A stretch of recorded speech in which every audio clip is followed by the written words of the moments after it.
अब सेक्रेटेरिएट का मसला आ गया। अब सेक्रेटेरिएट में भी वास्तव है, फिर हुकूमत उनकी गिरने का डर है, उन पे आफत आने का डर है। बहरहाल ये चीज़ें अगर वाकई उनको हर चीज़ में डर है तो वो अपने जेब से पैसा लगाना चाहिए, जैसा कि प्रगति भवन में भी जेब से पैसा लगाना चाहिए थे, सरकारी ख़जाना खाली हुआ। और यहाँ पर भी एक सरकारी ख़जाने पर बहुत बड़ा बोझ पड़ने वाला है, जबकि वहाँ पर नए बिल्डिंग्स वहाँ पर मौजूद हैं जो कारामद थे और उसमें कोई फॉल्ट नहीं है। कई नई बिल्डिंग्स है और उसमें कुछ पुरानी इमारतें हैं।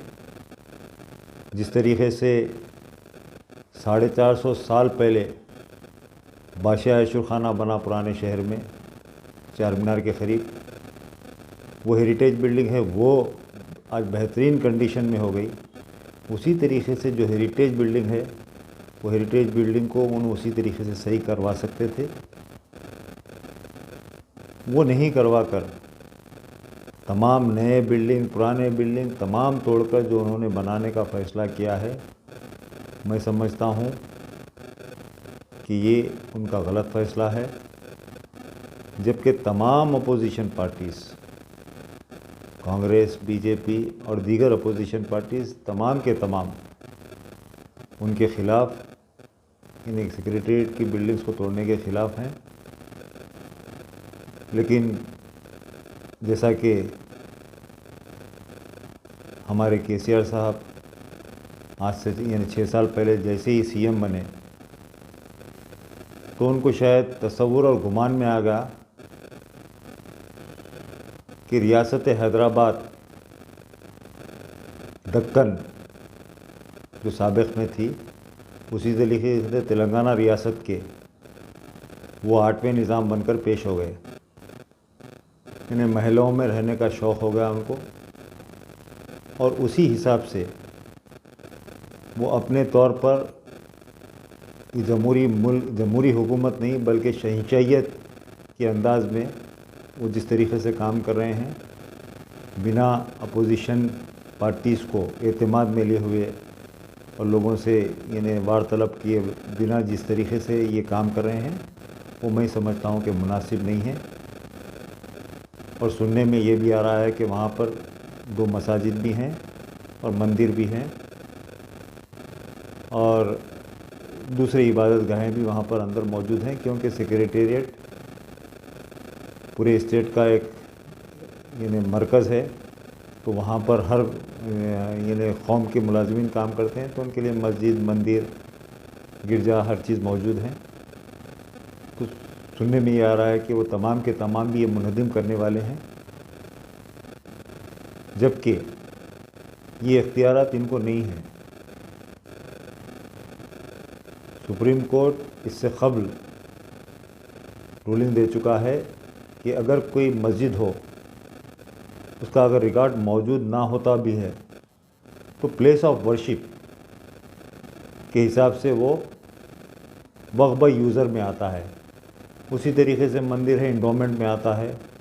तो हर एक का एक समझो आप प्रेयर ऑफ प्लेस, जब भी कोई चीज़ बनती है तो वो यूज़र यानी जो भी फेथ का, रिलीजन का है, उसके यूज़र के हिसाब में आ जाता है। तो आप बिना किसी इजाज़त लिए अगर मस्जिद है तो आपको वक्फ बोर्ड से समझो आप उसकी इजाज़त लेना पड़ेगा, और अगर मंदिर है तो उसकी इंडोमेंट से इजाज़त लेना पड़ेगा। जो भी इबादत गाह है उसका जो कंसर्न डिपार्टमेंट है उससे इजाज़त लेकर ही आपको मुनज़्ज़म करना है।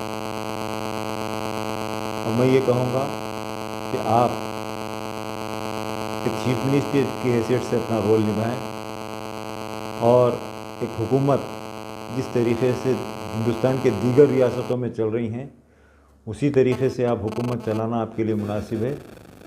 क्योंकि आप तेलंगाना रियासत के बादशाह नहीं हैं, बल्कि तेलंगाना रियासत के एक चीफ मिनिस्टर हैं, जो आइंदा शायद आप ना भी रहें।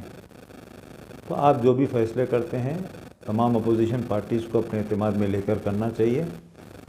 और ख़ास बात ये देखने में आ रही है कि सेक्रेटेरिएट आप तोड़ रहे हैं या कोई खिला मिसवार कर रहे हैं, ये समझ में नहीं आ रहा है। क्योंकि आप अतराफ़ व अकनाफ में, यानी जो लॉकडाउन का पीरियड था, कर्फ्यू का पीरियड था, उस वक्त भी ये देखने में नहीं आया है कि तमाम का तमाम पूरा यानी खिले में तब्दील कर दिए हैं आप। बल्कि ऐसा दिख रहा है कि वहाँ पर ना आप अंदर मीडिया को जाने की इजाज़त दे रहे हैं, ना कोई दीगर सियासी जमातों के कोई नुमाइंदों को जाने की इजाज़त दे रहे हैं, ना कोई सोशल ऑर्गेनाइजेशन को जाने की इजाज़त दे रहे हैं, ना कोई हेरिटेज लवर्स को जाने की इजाज़त दे रहे हैं। तो इससे साफ ज़ाहिर होता है कि आपका मकसद नेक नहीं है। आप अपने मकसद में एक अपना मकसद लिए हुए हैं, और ये हिंदुस्तान की जो हुकूमत है वो जमहूरी हुकूमत है, और हिंदुस्तान में जितने भी रियासतें आते हैं वो रियासतों की हुकूमत भी जमहूरी अंदाज में काम करती हैं। ये डिक्टेटरशिप की हुकूमत नहीं यहाँ पर चल सकती है।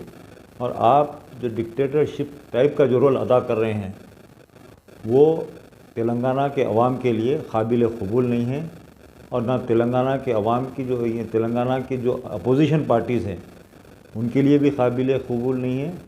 क्योंकि आप के दौर में जब मस्जिद की बात आती है, चूँकि मैं सेंट्रल वक्फ काउंसिल का मेंबर हूँ, मैं ये कहना ज़रूरी है कि आपके दौर में कई मसाजिद और कई आशुरखाने, कई वक्फ प्रॉपर्टीज़ मिसमार की गई आपकी हुकूमत में।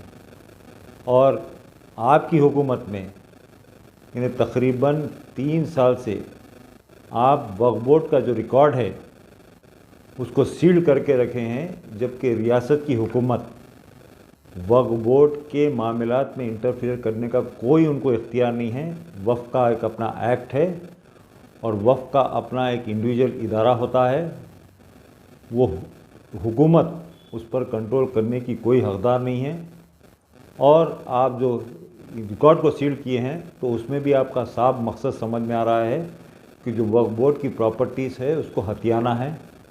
और जहाँ तक रिकॉर्ड हमारे सामने आ रहा है वो कई वक्फ प्रॉपर्टीज़ आपके यानी स्टेट गवर्नमेंट के कब्ज़े में हैं, और ख़ास कर के जो मनीकोंडे के जो प्रॉपर्टीज़ हैं, लैंको हिल्स वगैरह, तो साबिक़ की हुकूमत सुप्रीम कोर्ट या जबकि state high court of Andhra Pradesh ये फैसला दे चुका था कि ये वक्फ प्रॉपर्टीज़ डिक्लेयर की हुई है मनीकोंडा के, जिसमें लैंको हिल्स भी हैं। तो उस वक्त की हुकूमत सुप्रीम कोर्ट को अपील की थी। लेकिन आप अगर वक्फ बोर्ड के मामले में सिंसियर हैं तो सुप्रीम कोर्ट में जो पिटीशन है वो विड्रा क्यों नहीं किया आज तक? तो उससे साफ जाहिर है कि वक्फ प्रॉपर्टीज़ में आपका मकसद ठीक नहीं है। और अभी हाल ही में यानी आप रेसिडेंशियल स्कूल के नाम पे भी एक मुहिम चलाए कि रेसिडेंशियल स्कूल के लिए वक्फ प्रॉपर्टीज़ यानी उनके हवाले करने के लिए, रेसिडेंशियल स्कूल डालने के लिए। तो शायद हमारे सीएम को और शायद रियासती हुकूमत को ये पता नहीं है कि हर वक्फ प्रॉपर्टीज़ का एक अपना पर्पज़ ऑफ वक्फ होता है, मंशा वक्फ होता है। वो मंशा वक्फ के हिसाब से वो ज़मीन या जायदाद दी जाती है, और मंशा वक्फ के ख़िलाफ़ अगर कोई जगह या जायदाद देती है तो बोर्ड उसका ज़िम्मेदार होता है और चीफ़ एग्जीक्यूटिव ज़िम्मेदार होता है। तो जो भी यानी आपके यानी सोच है वक्फ प्रॉपर्टीज़ के ताल्लुक़ से, मेरी नज़र में ये समझ में आ रहा है कि आपकी सोच सही नहीं है, और आपकी ये सोच है कि वक्फ प्रॉपर्टीज़ को हथियाना है। तो आज जिस तरीक़े से आप फिर सेक्रेटरीट में जो मस्जिदों को शहीद करने की सोच रहे हैं, तो ये करना आपके लिए बहुत महंगा साबित होगा। क्यों कि आप वक्फ बोर्ड की परमिशन के बगैर, चाहे वो वक्फ बोर्ड में इंदिराज हो या ना हो, वक्फ बाई यूज़र होने के तहत as per supreme court orders अगर आप कोई भी चीज़ करते हैं तो उसके ज़िम्मेदार चीफ मिनिस्टर साहब खुद होंगे और हुकूमत होगी, और इसका खिमियाजा उनको बराबर भुगतना पड़ेगा। और अगर तेलंगाना स्टेट की वक्फ बोर्ड अगर कोई कार्रवाई नहीं भी करती है तो सेंट्रल वक्फ काउंसिल इसमें बराबर कार्रवाई करेगी। इस दुनिया में है लाखों दौलतमंद, लेकिन जब बात आती है सखावत की, तब मेरी मुराद अलहाज सैयद हमीदुद्दीन साहब चेयरमैन आरआर ग्रुप से है। इनके लिए चंद अशार अल्ताफ की तरफ से। आला मिसाल देखिए, मुसीबत ज़दा लाचार बेवाओं पर अपनी दौलत को उन पर निसार देखिए। हैरान है हुकूमतें और ये जमाने वाले, सिर्फ तन्हा इंसान की सखावत देखिए।